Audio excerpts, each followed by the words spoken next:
Hi guys, welcome back to my channel. Monday afternoon, Andrew here. Well, actually, it's not Monday, it's Thursday, January 27th, and I wanted to give you an update of what's going on with me. So this will be, what is this, part 9 update. Anyways, so basically I was waiting for my MRI in my last video that I talked about. For my cancer to see if it was definitely cancer. So since then, a few things have happened. I was having fainting spells and blacking out. I was like standing at the kitchen, like cutting something for the dog, and all of a sudden I'm like, oh, I'm gonna go down, and then that's just all I remember is going down. All the food that I had in my hand just fell all over the floor, and I vaguely remember seeing that and being on the floor, and the dog stayed away from me, which was really weird because it was her favorite food, but I think she knew something was wrong. So I took my time, I got up, felt faint for like 3 days, passed out, blacked out once, almost fainted, passed out another 3-4 times. I had really bad pain in my left side still. And I was just extremely tired and faint and weak, and I didn't really have any energy, and like, I would walk and I'd have like breathing problems, and I was just feeling really ill, really horrible, and just so exhausted to the point of sleeping like 16 hours a day, like never getting off the couch. Like today's the first day I showered in like a week, did my hair and makeup because I slept 16 hours today. So that makes me feel a bit better. So I thought I'd hop on and do this video just to give you guys an update. I went to the Richmond General Hospital, and I was gonna say was admitted, not admitted, but like I was admitted into the emergency. They did a bunch of tests. Oh God, I had so many tests, blood tests and chest x-rays and all these different kinds of tests. Still waiting for my MRI. I had 2 CT scans. I just had a bunch of stuff, and they saw that my blood work was okay, but then they couldn't figure it out. And then I was like, well, did they do a D-dimer? Because I have a lot of problems with blood clotting. With Lyme disease, you get a lot of blood clots. You're prone to it. So I asked him if he did a D-dimer. Sorry, my light's flickering. Well, not sorry, but you know what I mean. Anyway, and so he did do a D-dimer, and it was really high. And he's like, oh, I think you may have a blood clot and stuff like that. And they checked my lungs from pulmonary embolism, and it wasn't. My legs were ruled out. That was good. And my kidneys were unremarkable, which is the first time I heard that in years. And so they let me go home, saying that like in the next 3-4 days, I have to come back to Richmond General Hospital and have like all these tests. So I came back day after day with my daughter, with my mom, and just kind of back and forth. And I had these tests, and my heart has always been good. But anyway, I had a stress test, and on the stress test, there was changes, like ST changes in my rhythm when I was running, and suddenly I'd get like tightness of the chest and like heart pain, and like I can't breathe, and like, oh, I feel faint.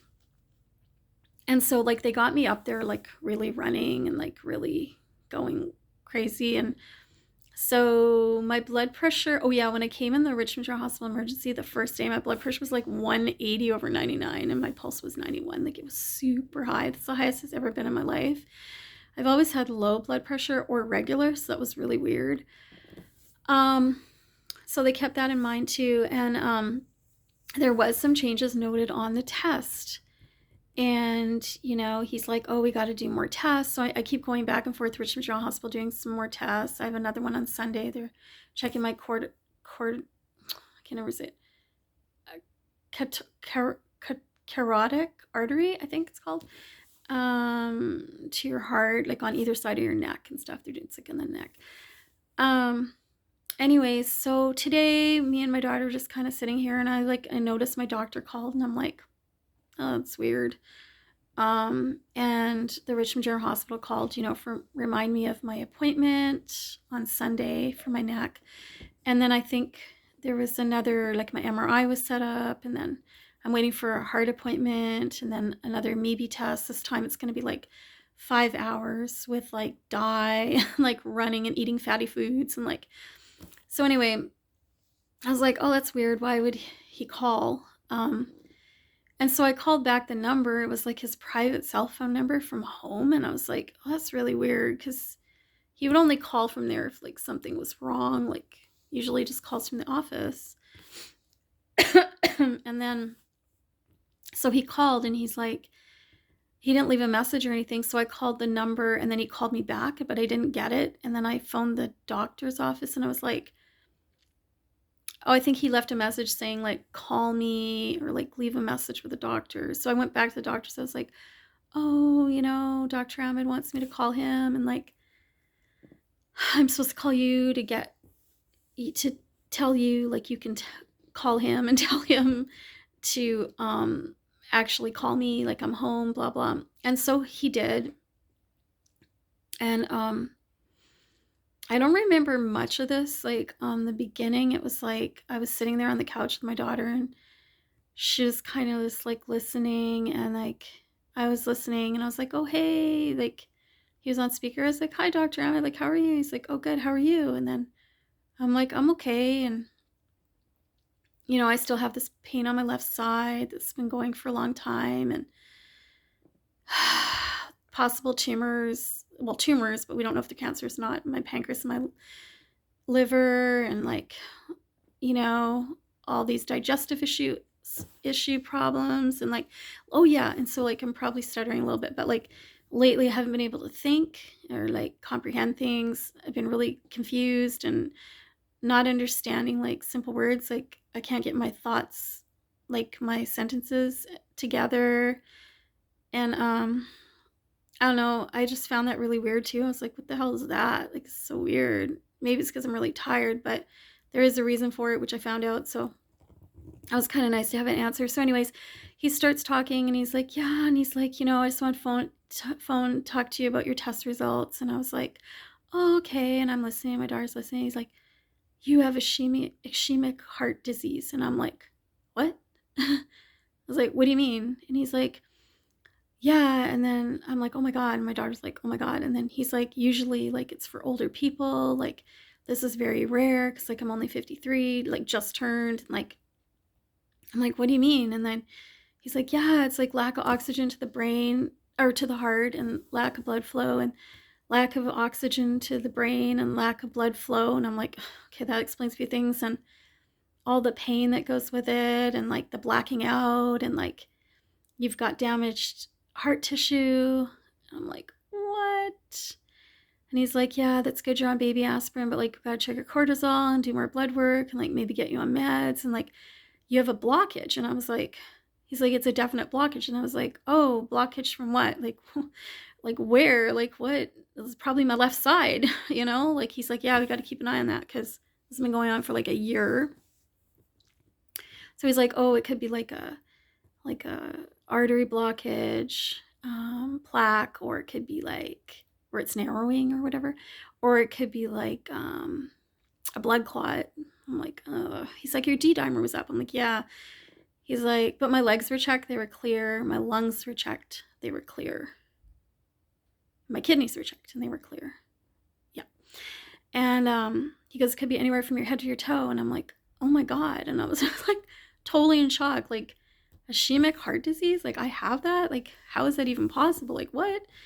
And then he's like, it could be a blood clot, or it could be like an aneurysm. And I'm like, oh my God. Because like my Uncle John died of brain aneurysm, and my Nana died of pulmonary embolism, and all my grandparents died of heart attacks. And I was like, oh my God. I was like sitting there going, I can't believe this. Like, what? This is insane. And then it kind of hits you, like you're in shock. And my daughter was in shock, and I think the doctor was even in shock. And it was just like, oh, what? And he's like, we just have to go like step by step on this journey and see where it goes. We got to find out where the blockage is. What is the blockage? Where is it?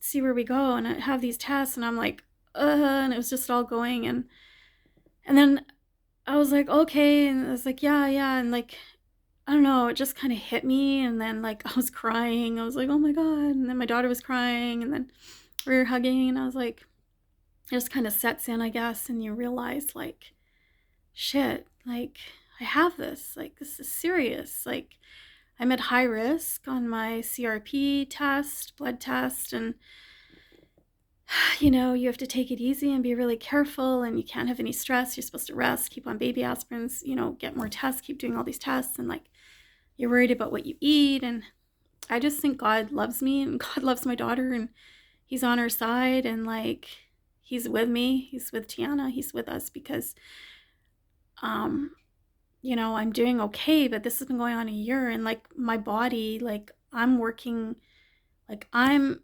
actually looking out for my body, and I'm looking out for me and my body, and my body's looking out for me and my body. Like it's been giving me signals for a year, and I'm just so thankful to God and to me and Tiana and everything that I'm still here, that can take you at any time. We had a really good friend, and Lyme disease is a culprit of this. And she actually had a massive heart attack and died at like 44 years old with Lyme disease, because it can be a culprit. It attacks your body. What is that? Oh, the alarm. And don't worry about the alarm. And so it attacks your body, and it's such a culprit. Like it attacks your body and like wears down your body like every possible way, and like it just like attacks things. One sec, I have to turn that off. Tiana.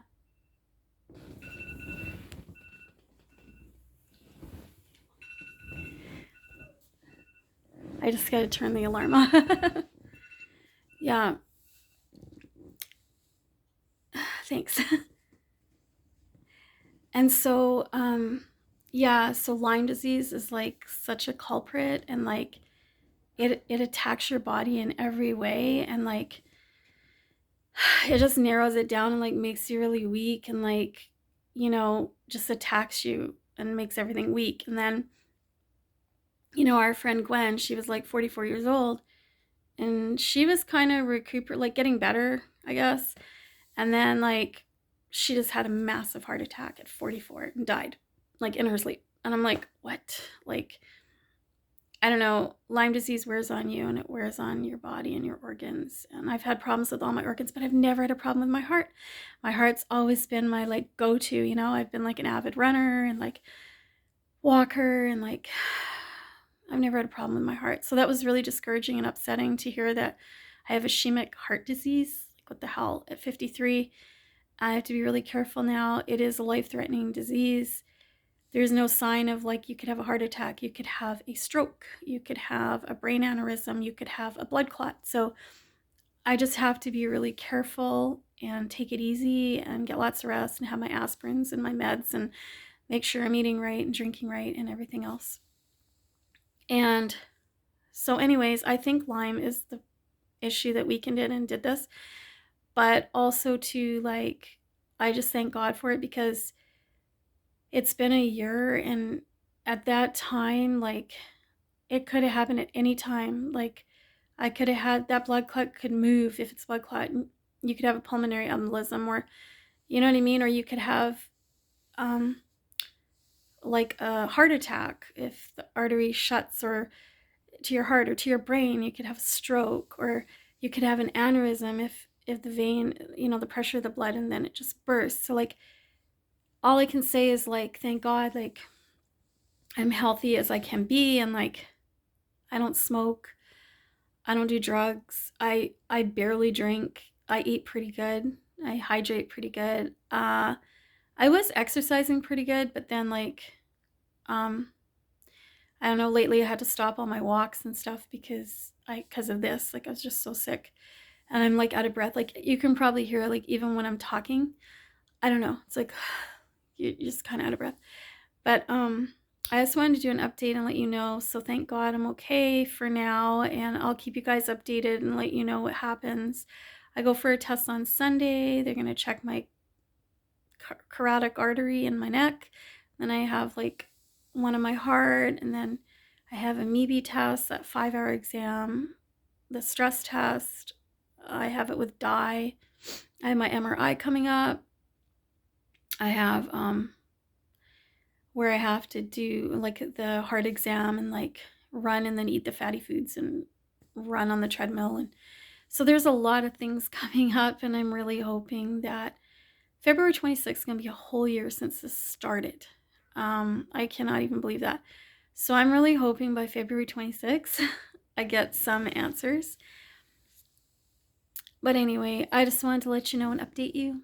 So take care, and we'll talk to you next time.